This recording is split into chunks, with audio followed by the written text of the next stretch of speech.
Hello ladies and gentlemen, Yessik here again today to bring you another episode of not Let's Play, Indie Crunch, and today we're looking at Recettear, an item shop's tale.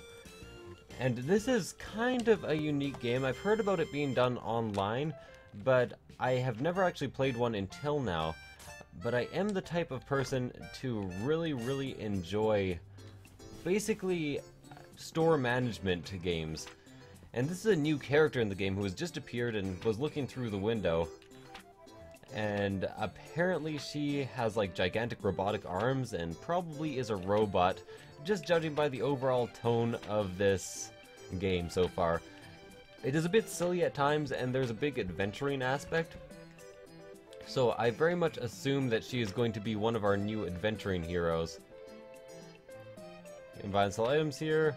Material distribution center, understood. Yep, okay. What do you want? Is there a problem? So you need to pay some money, you know? Money, unidentified term. Jesus Christ, okay.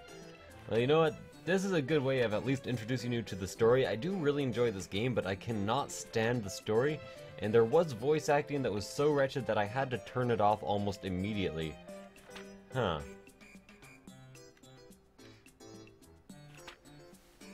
Okay, currently lack money and therefore I'm able to perform shopping. Lovely.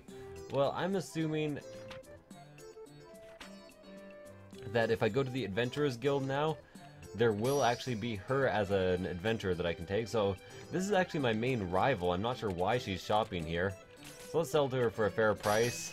She seems to accept really high prices on things. Generally, it's said in the game that you can mark up to 130%.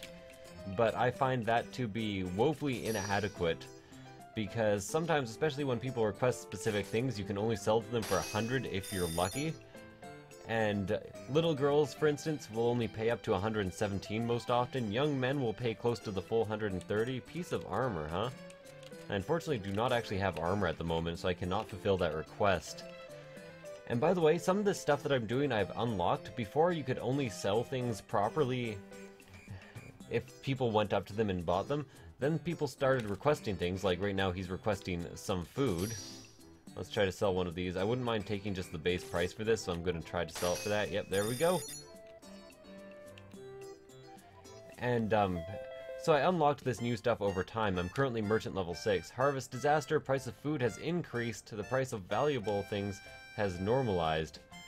Well, that kind of sucks because I actually just sold a bunch of my food. So as you can tell, you have like merchant level here, so now I can change the wallpaper if I were to buy new wallpapers. Last level I got fusion at the Merchants Guild, more items, can take orders, customers sell, starting level, yeah. So you unlock a bunch of things over time. Weapons currently have a big price down, so time to sort of place candy in the window, place some more food items like possibly this yam, put a chestnut here. And put an extra yam in the window. No, I'm not going to put a white yam in the window. I'm just going to put the yam on display here. And I think I still do have one more food item, candy. And now I'm going to show you how you mainly get items in this game. And that is by going to the Adventurers Guild. And currently I only have a single adventurer with me. You do get more over time, and he is level 15. You can actually bring stuff with you that he will equip for the single quest, but he currently has fairly good equipment. Now, usually there's like randomly generated dungeons and they do time you for them, and you get items, but there is this boss rush mode which I have not yet managed to beat, and I kind of want to show off the bosses because they have kind of dynamics to them that you wouldn't expect from a game that's mostly about running an item shop. So this guy specifically, when he jumps, he becomes smaller, but other small enemies come from off screen, and they will actually fuse with him, and then he becomes really big again, and when he's really big, he has almost infinite defense. You can only do 1 damage to him at a time. So let's get him dead. There we go. And in this boss rush mode, you really do not want to be taking too much damage at any point. So he fortunately dropped something for me. That's probably like a slime, I don't know, slime liver +1. Those actually sell for a fair amount. So, gotta go into this portal and head out to the next floor. So these are the first 3 bosses of the game that I'm currently showing you. So this one's interesting too. When I first fought him, I had no idea what to do. But as it turns out, you basically just have to kill all the red mushrooms because he is hungry and he will eat all the purple mushrooms. And when he eats the purple mushrooms, he'll fall over and you can just beat away at him. Now let's kill this red mushroom real quick. Hey, I said kill. There we go. So the dungeons are pretty much like this too, except they have randomized enemies and a surprising amount of enemies at that. Like, I've come across everything from goblins, bees, dark knights, what else? Slimes, of course. Mushrooms, also, of course. Come on, eat one of the mushrooms. Don't want to be fighting you forever. I'm trying to record a video. Back attacks, of course, do the most damage compared to all attacks, so if you can, always be behind an enemy when you attack it, especially a boss enemy. Got an extra back attack off there. Come on, eat one more. And I would usually be kind of a bit more aggressive with this, but this boss is one of those bosses that you definitely do not want to be overly aggressive for because he does a lot of damage. He hits pretty hard, you might say. So I also have special moves. You can see under my health and SP there's two moves. You can switch them with button 3. By the way, there are only 4 buttons in this game. And they both have different abilities, and this is where I will start to use at least the one of them. So this is the first main boss of the dungeon, and she's also a story character who has a bit of a story beat to her. So let's see if I can grab her with every single one of my attacks. Well, that was almost all of them. Did half her health there in damage. Unfortunately, she is really good and really fast. The only way to really attack her properly is to bait her into an attack and then attack from the back. So really, I'm just waiting for her to, like, charge me or do something special. No, don't corner me! She's cornered me! Oh god! Okay. So whenever she does one of those attacks, she has a bit of a refractory period where she can't do anything. I did fail, however. I have beaten her before. But that is basically how you gather items. When you're doing the main dungeon, there will be a lot of treasure chests, and you pop them open by attacking them. And if you lose to a boss, you can only keep one. But if you beat 5 floors and then leave the dungeon, you get to keep all of them. As you can tell, there are sometimes also just little story beats around town. So if I go to town square right now, we meet this guy who, out for an evening stroll, a bit late, yep. What are you up to, sir? Stargazing? No, really. Okay, yeah, but like I said, I don't really care. Not a big fan of the story in this, just a big fan of the gameplay. And after every day, you are rated. And after every week, you actually have to make a debt payment. I've neglected to mention the main story of this game is that your dad has walked out on a major debt. He wanted to go adventuring, so he left the store to you and all his debt along with it. So this fairy who you see following us around is actually a loan shark. And she basically causes us to... I'm pretty sure she breaks our legs if we don't pay a debt, because if you do something wrong...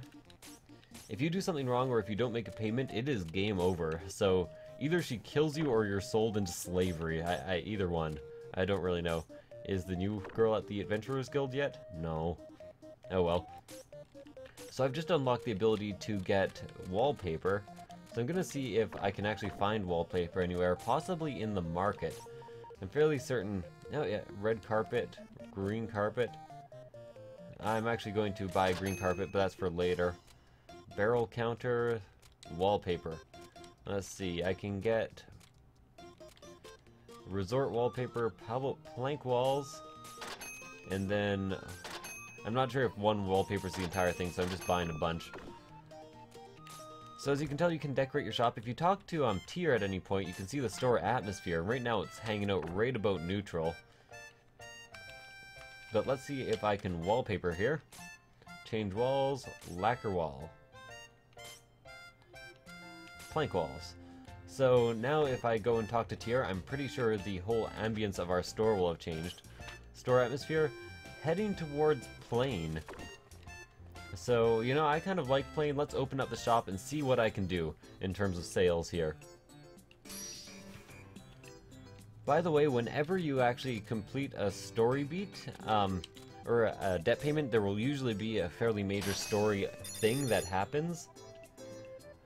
Come on, robot woman, buy something. Buy it. You've been in the store every day. Can you buy that? Yes, you can. Now, I'm not sure if I've explained this, because I've actually had to record this twice in a row because one of the recordings failed. Basically, all the people have different prices they will generally buy for. Young men will pretty much buy for the full markup of 130%, but younger women will haggle a bit more. Young girls don't have as much money. Your heroes, you kind of want to sell to them for fairly cheap because they will actually upgrade their gear using your shop. I just didn't have any armor. You're not terrible at this. Let's see.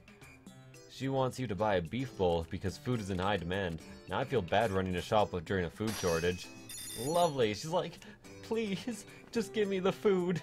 I really need to eat. Guildmaster will also often buy for the full markup, but it's safer to go around 126, 127% on everything. And of course, like most games should, as you go on in time, the price for basically everything goes up and up and up. The price of the treasure you get, the types of treasure you get, the difficulty of the dungeons you face, it's just out there for like 18%. Apparently that was way less than I should have charged her for it, but whatever. Made a fair amount of money anyways. I'm not sure how my store being plain affects anything. Let's throw a couple anti-venoms here, try to get some of these sold. I've had them since basically the beginning of the game, and I don't think they do too well. Powerful anti-venoms, and I have one empty thing. Don't really need all of these, all these wallpapers. So, going to open the store once more. Once again. You want a candy, huh? I'm gonna rip you off for it. Okay. I think when the price is higher, people are actually more likely to buy, even if you overcharge them. Can I buy this? No, I don't want to buy an apple. Did you steal it? She's actually the boss that beat me a while ago, if you didn't recognize her from before. Getting a weapon. I don't want to sell you a weapon. They're cheap right now. Oh, the composite bows are not cheap. How much? Just 100%. I sometimes have a really hard time selling to people who actually make requests. I think they have a limited amount of money to sell. A treasure. Well, do I have a very old vase for you? If I can sell this for even just 100%, I would be very happy. Did you bring 104%? It wasn't a mistake. You just picked a really expensive item and you weren't very specific. Okay, she's actually buying the thankful statue. Unfortunately, I can't sell it to her for very much. As I was saying, young girls don't have much money. So, had to take a bit... Oh, I bought it from her! Oh, I just bought a thankful statue for way too much money. Well, damn. I was not aware. Apparently, she is finally willing to buy. I compliment. Thank you very much. So, I'm not sure how the Robo-Girl is going to interact with us in the future. You'd like a treasure?